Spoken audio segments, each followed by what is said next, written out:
Assalomu alaykum hurmatli guruh a'zolarim. Mana kechasi bo'lishiga qaramasdan ish jarayonlarimiz davom etmoqda. Yuklash ishlari ketyapti. Ishlab chiqarish ishlari bilan ham shug'ullanyapmiz. Mana ishlab chiqarish jarayoni.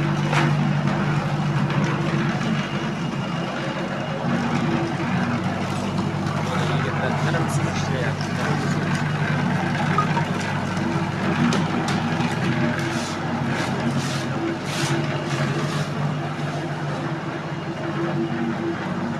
Mana so'shilkaga taqilash jarayonida.